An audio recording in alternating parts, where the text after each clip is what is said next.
हिंद प्यारे बच्चों और साथियों, आज है 12 जुलाई। 12 जुलाई को जो भी करंट अफेयर्स के बिंदु हैं उन्हें बारी बारी से हम एक एक करके अध्ययन करेंगे और देखेंगे कि कौन कौन सी ऐसी घटनाएं रहीं जो राष्ट्रीय और अंतर्राष्ट्रीय स्तर पर हमें प्रभावित करती हैं और आने वाली परीक्षाओं में उनसे कौन कौन से संभावित प्रश्न बन सकते हैं। एक एक करके हम बारी बारी से अध्ययन करेंगे। उम्मीद है आप बहुत अच्छा पढ़ रहे हैं, बहुत अच्छा तैयार कर रहे हैं। जो नहीं तैयार कर रहे हैं उनके लिए तैयारी हो रही है, परेशान मत होइए। बहुत जल्द हम लोग क्वेश्चनर लेकर आने वाले हैं और देखते हैं कि जो लोग कह रहे हैं हमने बहुत अच्छी तैयारी कर रखी, उनका सबका असेसमेंट हम बहुत जल्दी करेंगे। हो सकता है कल शाम को हम आपका टेस्ट सीरीज लेकर आएंगे 50 क्वेश्चन की, शाम को 7 बजे। उम्मीद है आप ज़रूर ही नोटिफिकेशन को ध्यान दीजिएगा। शाम को 7 बजे लाइव क्लास मिलेगी, इसमें आपको प्रश्न दिए जाएंगे, आप लगातार हमारे साथ जवाब देते चलेंगे। हर प्रश्न का जवाब आपको वहीं पर मिलता जाएगा, तो असेसमेंट हो जाएगा कि आज भैया हमने 100 क्वेश्चन में इतना किया और हमने इतनी मेहनत करके सर आपको जवाब दिए। कॉपी पेन लेकर बैठिएगा, क्वेश्चन लिखते चलिएगा, वन लाइनर बना लीजिएगा, उसका जवाब लिख लीजिएगा, व्हाट्सएप पे फ़ोटो खींच के डाल दीजिएगा, सर हमने इतने किए, आपने इतने सवाल पूछे थे, इतने हमारे सही हैं और इतने गलत हैं। कल उम्मीद है आप हमारे साथ जुड़ेंगे और हम भी प्रयास करेंगे कि कल आपके लिए क्वेश्चनर ज़रूर लेकर आएँ, प्रयास करते हैं। चलिए देखते हैं आज का सेशन, बहुत मज़ा आने वाली है। सेशन बहुत बड़ा नहीं है लेकिन बहुत बढ़िया है ना। हमेशा ध्यान रखिए, बड़ा की बजाय बढ़िया पढ़ा जाए, है ना। चलिए शुरू करते हैं अपना सेशन, मज़ा आएगी आज पढ़ने में। सबसे पहले कल के सवाल का जवाब दीजिए। चर्चा में किस देश ने अपने आप को WHO से पूर्णतः अलग करने की घोषणा की? तो आपको खूब अच्छे से पता है वो देश है USA, जिसने पूरी तरह आर्थिक बंदी कर दी है। किसमें? WHO को। तुम्हें हम 1 रुपया देने वाले नहीं हैं क्योंकि तुम चाइना से मिलकर पूरी दुनिया को बर्बाद करने का श्रेय ले रहे थे। तो इसका जवाब होगा USA। आप अच्छे से पता है USA की राजधानी क्या है? Washington DC। DC का फुल फॉर्म लिखिए जल्दी से नीचे से और बताएंगे कि अमेरिका की मुद्रा क्या है। खूब जानते हैं डॉलर है भाई, इसी की मुद्रा को आधार माना गया है। और आपको पता है वहाँ पर राष्ट्रपति कौन? Donald Trump. और संसद का उच्च सदन निम्न सदन के नाम लिखिए जल्दी से कमेंट बॉक्स में, शुरू किया जाए। यस, फ्लिपकार्ट। कला साहित्य और शिल्प के क्षेत्र में फ्लिपकार्ट ने किस राज्य के साथ समझौता किया है? तो नोट करेंगे, कला साहित्य और शिल्प के क्षेत्र में फ्लिपकार्ट ने कर्नाटक के साथ समझौता किया। किसके साथ? कर्नाटक के साथ। अब पूरी कहानी, फ्लिपकार्ट ने कर्नाटक के कला शिल्प और हथकरघा क्षेत्र को बढ़ावा देने के लिए कर्नाटक सरकार के साथ सूक्ष्म लघु और मध्यम उद्यम MSME को, हमने इस पर एक चर्चा करी, डिबेट करी थी, और खनन विभाग के साथ एक समझौता ज्ञापन पर हस्ताक्षर किया है। किस राज्य के साथ? कर्नाटक के साथ। कर्नाटक की राजधानी क्या है? बेंगलुरु। राज्यपाल है बाजूभाई वाला, मुख्यमंत्री हैं BS येदियुरप्पा।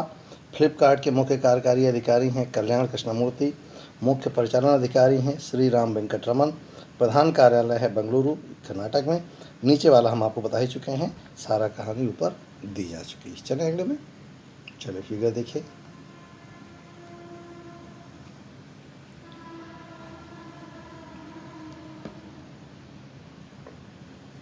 चलिए आज का सेशन कलरफुल होगा बिल्कुल। हम आपके लिए रोज़ कुछ अच्छा लेकर आते हैं दिमाग में आपकी इमेजिनेशन करने के लिए। शुरू करें। किस बटालियन ने यूनिफिल नामक पर्यावरण पुरस्कार जीता है? तो भैया भारतीय बटालियन ने जीता। कहाँ जीता? कहानी सुने। कहानी क्या है? लेबनान में संयुक्त राष्ट्र अंतरिम बल दैट इज यूनिफिल के साथ तैनात की गई भारतीय battalion IND that is Indian battalion ने एक परियोजना के लिए पर्यावरण पुरस्कार, जिसका उद्देश्य अपशिष्ट उत्पादन को कम करना, प्लास्टिक का पुनः करना, ग्रीन हाउस का उत्सर्जन और खाद के गड्ढे का निर्माण करना पर इनको पुरस्कार मिला है। दूसरे स्थान का पुरस्कार west sector infrastructure management centre के लिए mission sector west headquarter centre को खाद्य अपशिष्ट और आयरिश पुलिस बटालियन को मिला है, यानी आयरिश को मिला है सेकेंड पुरस्कार। पहले स्थान पर इंडियन बटालियन है। इन्होंने किया क्या है? अपने अभियान के दौरान अपशिष्ट निस्तारण और प्लास्टिक का पुनः उपयोग करने के लिए जो भी नीतियाँ अपनाई हैं उसको लेकर इनको पुरस्कार मिला है। जान गए होंगे पूरी बात। चलिए अगला सेशन चलते हैं, गौर से देख लीजिए।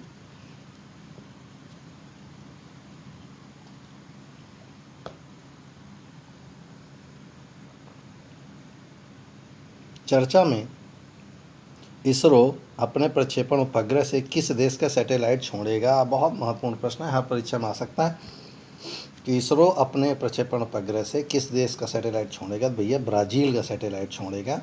ब्राज़ील की राजधानी जल्दी से बताइए, और बताइए मुद्रा क्या है और वहाँ के राष्ट्रपति का नाम कमेंट्स बॉक्स में जल्दी से।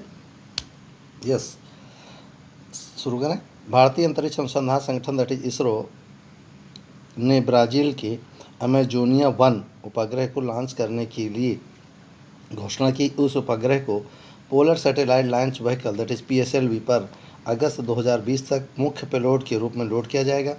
इस उपग्रह का स्थानीय रूप से ब्राज़ील में डिजाइन और परीक्षण किया गया है।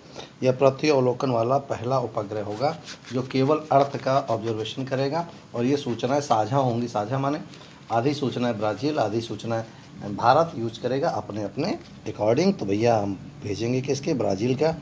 समय देखिए, कभी हम कजाकिस्तान में जाकर दूसरे के भाड़े पर उनका उपग्रह योग करते थे, और हम पूरी दुनिया के भेज रहे हैं। That is the India change. देखेंगे जल्दी से।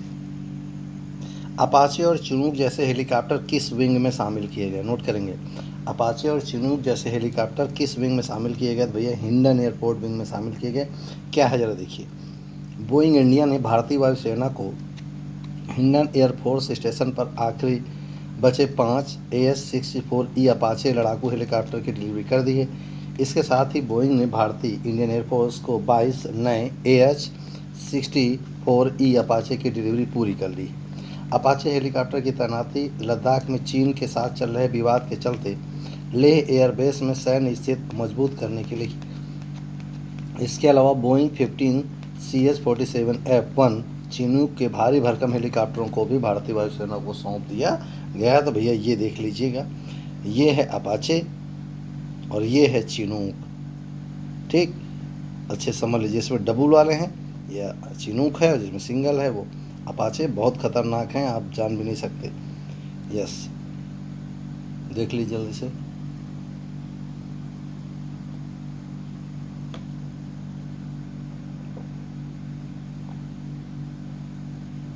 विश्व जनसंख्या दिवस कब मनाया जाता है? बहुत पेपर में आ चुका है भैया, आज ही मनाया गया है 11 जुलाई को। सेशन तो 11 जुलाई का मिलता आपको 12 को है। प्रत्येक वर्ष 11 जुलाई को विश्व स्तर पर वर्ल्ड पॉपुलेशन डे यानी विश्व जनसंख्या दिवस मनाया जाता है।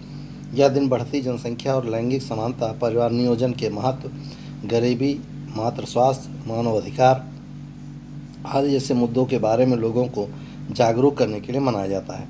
इस वर्ष के लिए विश्व जनसंख्या दिवस 2020 का विषय है पुटिंग द बार्क्स ऑन कोविड-19, safeguarding the health and rights of women and girls. ये है हमारा इस साल का थीम वर्ल्ड पॉपुलेशन डे का।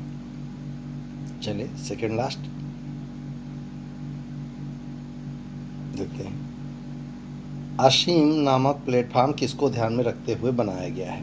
तो असीम नामक प्लेटफॉर्म कुशल श्रमिकों को ध्यान में रखकर बनाया। क्या है पूरा भी दिखाते।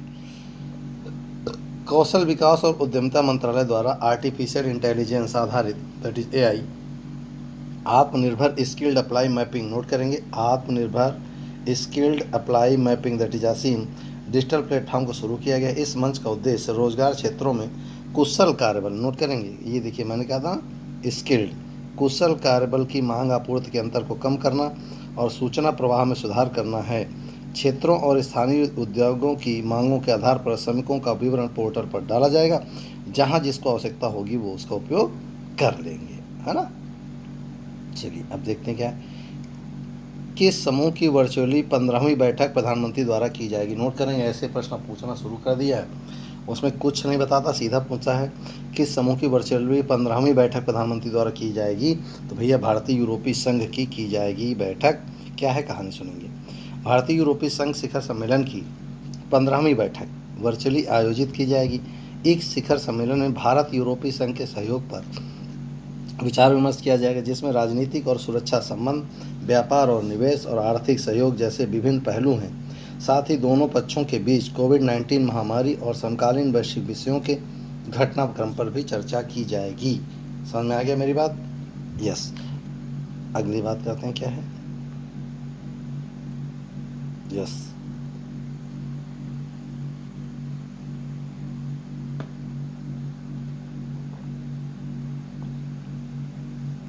हॉकी इंडिया के नए अध्यक्ष किसे नियुक्त किया गया है? हॉकी इंडिया का नया अध्यक्ष किसे ने, तो ज्ञानेंद्रो निंगोमबाम से। किसको? ज्ञानेंद्रो निंगोमबाम को। क्या है जरा देखेंगे। मणिपुर के ज्ञानेंद्रो निंगोमबाम को हॉकी इंडिया का नया कार्यवाहक अध्यक्ष नियुक्त किया गया। वह वर्तमान अध्यक्ष मोहम्मद मुश्ताक अहमद का स्थान लेंगे। यह फैसला मोहम्मद मुश्ताक अहमद के 7 जुलाई को हॉकी इंडिया को मिले इस्तीफा के बाद किया गया है, जिसमें उन्होंने इस्तीफे की वजह निजी और पारिवारिक कारण को बताया था। ठीक, ये था हमारा सेशन। अब आज बहुत महत्वपूर्ण बिंदु लेकर आए हैं, आपको मज़ा आ जाएगी, जानकर और परीक्षाओं के लिए भी बहुत महत्वपूर्ण होंगे। हाल ही में बागजान तेल के कुएं में बड़े पैमाने पर आग लग गई है, जो लंबे समय बाद भी काबू नहीं कर पाने के कारण वहां की जैव विविधता के लिए खतरा है। ऑल इंडिया, आप नोट करेंगे, बागजान तेल के कुएं कहाँ हैं और क्यों खतरा है, पूरा कहानी नीचे तक हम चलते चलेंगे। ऑयल इंडिया लिमिटेड का बागजान तेल का कुआं पिछले 14 दिनों से अधिक समय से लीक हो रहा था, जिसके परिणामस्वरूप यहाँ पर आग लग गई। बागजान तेल का कुआं सुनेंगे, इसे तिनसुकिया जिला असम, नोट करेंगे, बागजान तेल का कुआं है तिनसुकिया जिला असम में। बागजान कुएं की आग असम के समृद्ध जैव विविधता से भरे डिब्रू सैखोवा राष्ट्रीय उद्यान के लिए घातक सिद्ध हो सकती है। असम के तेल उत्पादक क्षेत्र डिगबोई, नाहरकटिया, हगरिजन, मोरान, सुरमा नदी घाटियात हैं। असम राजधानी दिसपुर, राज्यपाल जगदीश मुखी, मुख्यमंत्री सर्बानंद सोनोवाल। क्षेत्रफल 78,438 वर्ग किलोमीटर। राज्य में 5 राष्ट्रीय पार्क और 11 वन्यजीव अभ्यारण्य और पक्षी विहार हैं। काजीरंगा राष्ट्रीय उद्यान और मानस बाघ परियोजना राष्ट्रीय उद्यान क्रमशः एक सींग वाले गैंडे और रॉयल बंगाल टाइगर के लिए विश्व में प्रसिद्ध हैं। अब एक सींग वाले गैंडे और कहाँ प्रसिद्ध हैं, जल्दी से कमेंट्स बॉक्स में बताएं। अगला देखिए, भारत सरकार द्वारा महत्वपूर्ण परियोजनाओं की शुरुआत कब हुई, डेट नोट करेंगे, परीक्षा के लिए तैयार कर लीजिए, आएगा। प्रधानमंत्री जनधन योजना 28 अगस्त 2014, स्वच्छ भारत मिशन 2 अक्टूबर 2014, मिशन इंद्रधनुष जल्दी बताएं किससे संबंधित है, 25 दिसंबर 2014, बेटी बचाओ बेटी पढ़ाओ 22 जनवरी 2015, अटल पेंशन योजना 9 मई 2015, डीडी किसान चैनल 26 मई 2015, स्मार्ट सिटी परियोजना 25 जून 2015 बताएंगे पहले चरण में कितने शहरों को शामिल किया गया था। प्रधानमंत्री आवास योजना 25 जून 2015, डिजिटल इंडिया 1 जुलाई 2015, स्टैंड अप इंडिया 5 अप्रैल 2016, प्रधानमंत्री उज्ज्वला योजना, ये सभी परीक्षाओं का प्रश्न होगा, प्रधानमंत्री उज्ज्वला योजना 1 मई 2016, आयुष्मान भारत योजना 23 सितंबर 2018। चलिए अब आपके लिए लाएँ कम शब्दों में, बहुत अच्छा पढ़ें। क्या? Artificial intelligence, AI।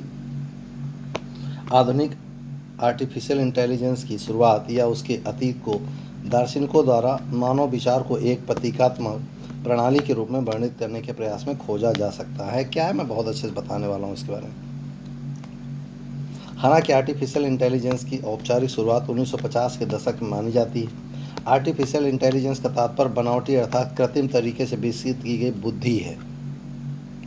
इसके जरिए कंप्यूटर सिस्टम या रोबोटिक सिस्टम तैयार किया जाता है, जिसे उन्हीं तर्कों के आधार पर चलाने का प्रयास किया जाता है जिसके आधार पर मानव मस्तिष्क कार्य करता है। सरल शब्दों में कहें तो आर्टिफिशियल इंटेलिजेंस का अर्थ एक मशीन में सोचने, समझने और निर्णय लेने की क्षमता विकसित करने से होता है। ठीक, चलिए अब बात करते हैं आज के लिए अभ्यास का प्रश्न। उम्मीद है आज बहुत बढ़िया जवाब देंगे। निम्न में से किस राज्य पर बाजार की कीमतों के आधार पर सर्वाधिक कर्ज है? बाजार की कीमतों के आधार पर सर्वाधिक कर्ज किस राज्य में है?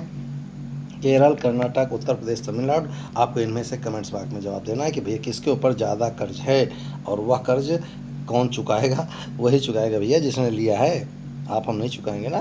तो ये था हमारा बेहतरीन सेशन। उम्मीद है आपको बहुत मज़ा आई होगी इसको करने में, तैयार करने में। नोट कर लीजिएगा, काम आएगा परीक्षाओं के लिए। बाकी चीज़ों के लिए तो हम रोज़ के रोज़ रहते ही हैं। मिलते हैं शाम को 7 बजे अपने कम अच्छे से क्वेश्चंस के साथ। उम्मीद है आप हाजिर होंगे। ज़्यादा से ज़्यादा लोगों को बात कर दीजिएगा कि जब भैया शाम को आज क्वेश्चनर होना है, मज़ा आएगी, जल्दी से आ जाइए। ठीक, आज फिलहाल इतना ही। मिलते हैं नेक्स्ट वीडियो में नई उम्मीद के साथ, नए जोश के साथ। जय।